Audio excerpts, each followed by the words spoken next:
नमस्कार प्रिय मित्रों, एमएस ज्योतिष में आपका स्वागत है। जैसे कि कल मैंने आपको बताया था कि कौन कौन से ग्रह की कौन कौन सी दृष्टि होती हैं और कौन कौन सी राशियां होती हैं, तो आप सबने रिवीजन कर लिया होगा, अच्छे से समझ लिया होगा। आगे मैं आपको बताने जा रहा हूं, अगर किसी की मेष राशि है, सिंह है, तुला है, कर्क है, 12 राशियों में से कोई भी राशि है तो वो किस प्रकार से आप देख सकते हैं।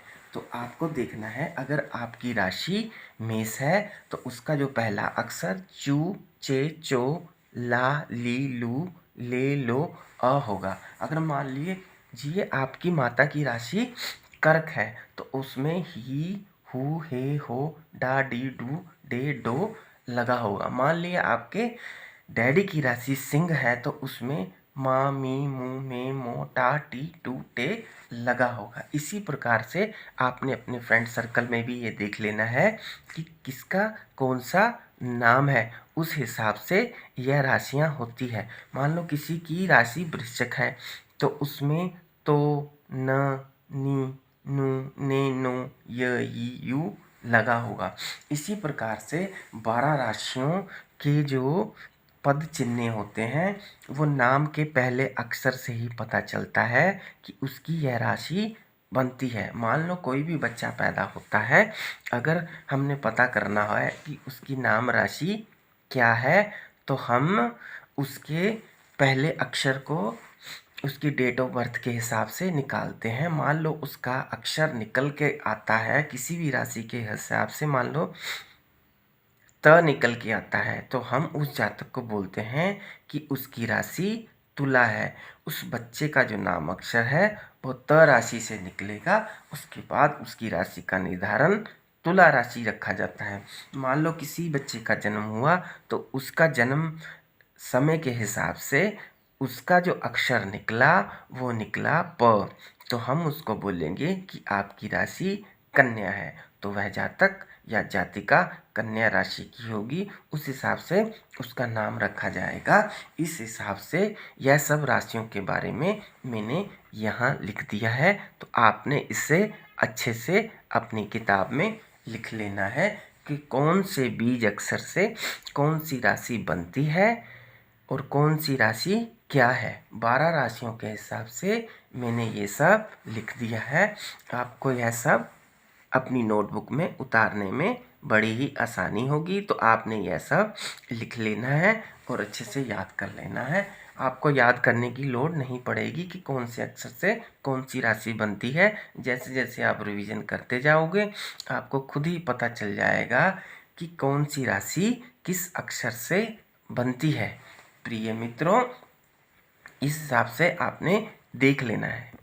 प्रिय मित्रों, आगे मैं आपको बताने जा रहा हूँ कि राशियों के हिसाब से जब गोचर बनाया जाता है तो उसमें कौन सा ग्रह कितने दिनों के लिए चलता है। जैसे कि मैंने ये बताया हुआ है बोर्ड के माध्यम से, गोचर जिसे ट्रांजिट बोलते हैं, ग्रह और ग्रह का समय। मान लीजिए सूर्य है कोई भी, तो सूर्य को नेचर ने कितना वक्त दिया है एक राशि में रहने का, तो 1 महीना दिया है।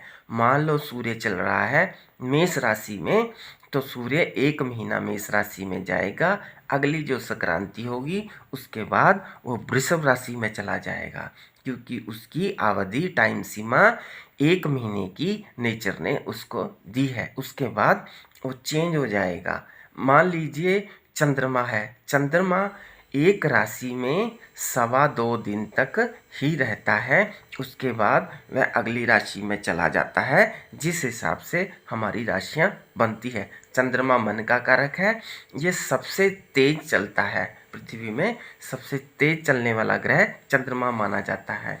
यह मन का भी कारक माना जाता है, मन में पूर्णतया इसका प्रभाव पड़ता है। इसीलिए कभी हम कुछ सोचते हैं, कभी हम कुछ सोचते हैं, यह सब चंद्रमा के प्रभाव से ही होता है। अब हम बात करेंगे मंगल की।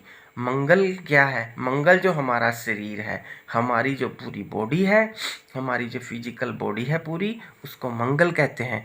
मंगल और शुक्र के संबंध से ही संतान की उत्पत्ति होती है।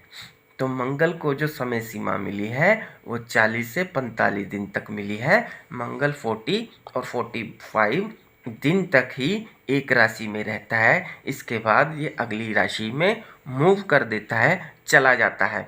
आगे हम बात करेंगे बुध ग्रह की। बुध ग्रह क्या है? ये फाइनेंस है, हमारी बुद्धि का कारक है। हमारे अंदर जितनी भी बुद्धि है वह सब बुध ग्रह की वजह से है। इसको परमात्मा ने 28 से 30 दिन का वक्त दिया है, या 28 से 30 दिन के समय में अपनी राशि का परिवर्तन कर लेता है, एक राशि से दूसरी राशि में चला जाता है। आगे हम बात करने जा रहे हैं गुरु बृहस्पति की। गुरु बृहस्पति क्या है? ज्ञान है, ज्ञान के कारक है। हमारे अंदर जितना भी ज्ञान है, अच्छा या बुरा, वो सब गुरु बृहस्पति निर्धारित करता है। मान लो हमारे अंदर बुद्धि तो तीक्ष्ण है, अच्छी बुद्धि है, मगर उस बुद्धि का हम क्या करेंगे? अगर हमारे अंदर ज्ञान नहीं है, हमारे अंदर अच्छा ज्ञान होगा तभी हम बुद्धि को आगे लेके चल सकेंगे, हर कार्य करने में सक्षम होंगे। इसीलिए ज्ञान की मात्रा, ज्ञान जो है वो बुद्धि से भी अधिक प्रबल गिना जाता है। गुरु बृहस्पति जो होते हैं वो एक राशि में 13 महीने का समय लेते हैं। वो कभी भी किसी भी राशि में अगर गोचर कर रहे होंगे तो 13 महीने का समय लेते हैं। 13 महीने के बाद वो अपनी दूसरी राशि में चले जाते हैं, स्थान परिवर्तन कर देते हैं। आगे हम बात करने जा रहे हैं शुक्रदेव। शुक्रदेव क्या है? लग्जरी के कारक हैं, भोग के कारक हैं। हर सुख सुविधा, जगह जमीन मकान वाहन, हर चीज़ के जो कारक हैं वो शुक्रदेव है। इन्हें हम दैत्यों के गुरु मानते हैं। इन्हें देवताओं के गुरु, इन्हें दैत्यों के गुरु। इनको 40 से 45 दिन का समय दिया जाता है। ये 40 से 45 दिन में एक राशि से दूसरी राशि में चले जाते हैं, स्थान परिवर्तन कर लेते हैं। आगे हम बात करेंगे शनि ग्रह की। शनि क्या है? शनि पीड़ाओं का कारक है। हमें जितने भी पीड़ाएं होती हैं, एक्सीडेंट, रोग, दोष, ये सब शनि की वजह से होता है। शनि की वजह से हमें कष्ट झेलना पड़ता है। शनि न्यायप्रिय हैं, यह हमारे कर्मों के जाल के हिसाब से हमें दुख और सुख देते हैं। आगे हम बात करेंगे, शनि का जो वक्त है वो 2.5 साल का है। यह एक राशि में तकरीबन 2.5 साल तक रहते हैं। 2.5 साल बाद यह स्थान परिवर्तन करते हैं, फिर अगली राशि में चले जाते हैं।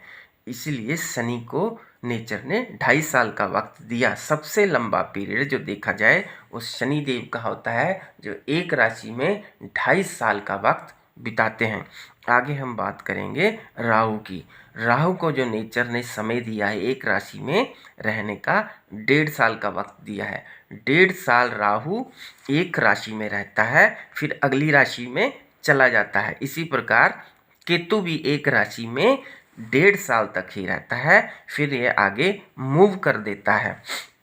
इसी प्रकार नेचर ने सभी ग्रहों को समय दिया हुआ है, वक्त दिया हुआ है कि इतने समय पर एक राशि में रहना है, उसके बाद आगे चले जाना है या पीछे चले जाना है। प्रिय मित्रों, अगर हम बात करेंगे राहु और केतु, यह कभी भी मार्गी नहीं होते, यह हमेशा वक्री रहते हैं। आप अपनी कुंडली देखोगे तो वहाँ लिखा होगा राहु और केतु हमेशा ही वक्री रहते हैं, यह पुट्ठे चलते हैं।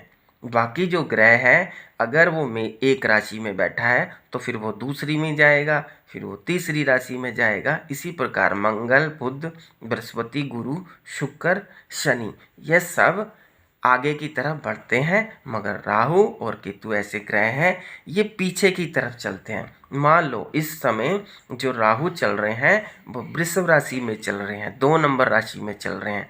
13 अप्रैल के बाद यह 1 नंबर राशि में आ जाएंगे, तो यह उल्टे चलते हैं। इसीलिए इन्हें वक्री ग्रह ही कहा जाता है, मार्गी नहीं कहा जाता। बाकी सभी ग्रह मार्गी चलते हैं, मगर समय आने पर ग्रह वक्री होते हैं। जैसे आपने देखा होगा कि शुक्र ग्रह वक्री हो रहा है। जब शुक्र ग्रह वक्री हो रहा है, अस्त हो रहा है, मार्गी हो रहा है, अगर कोई भी ग्रह वक्री होता है, मतलब अपने से पीछे चला जाता है। अगर वो अच्छा है तो उसकी पावर 3 गुना अच्छी हो जाती है।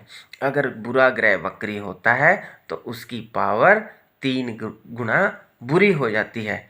अगर बुरा ग्रह वक्री होता है तो उसकी पावर 3 गुना बढ़ जाती है।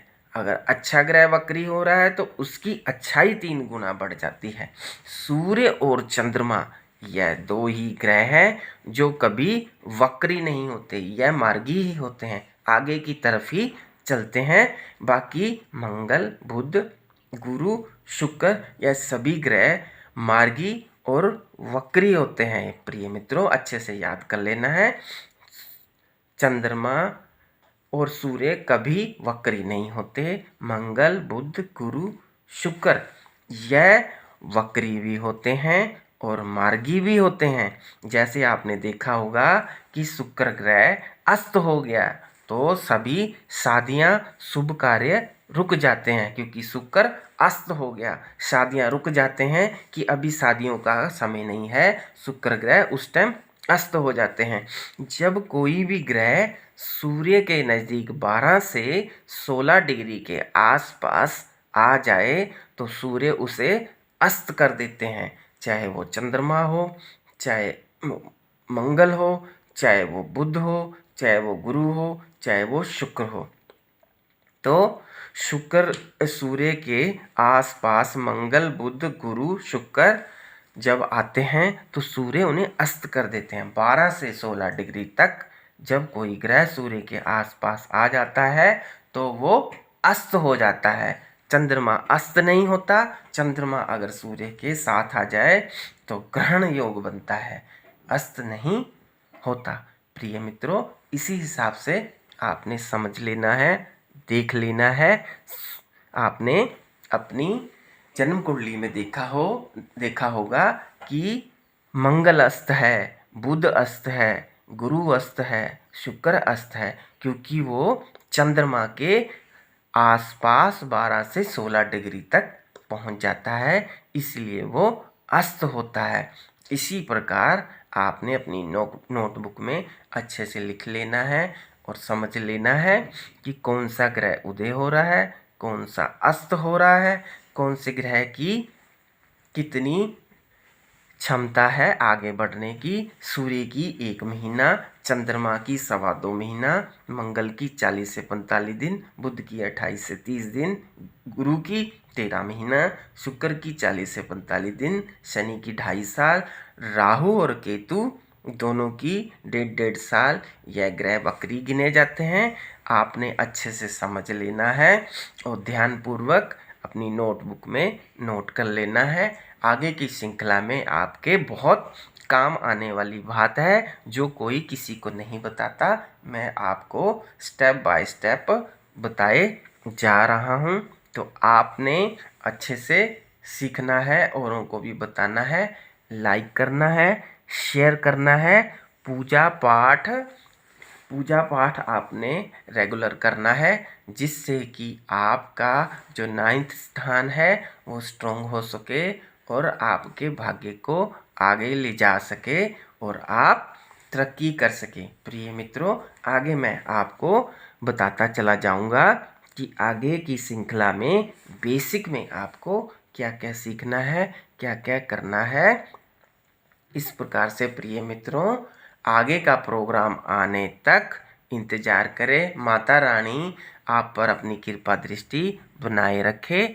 आपका दिन शुभ हो, मंगल हो, यही मंगल की कामना के साथ। जय माता दी।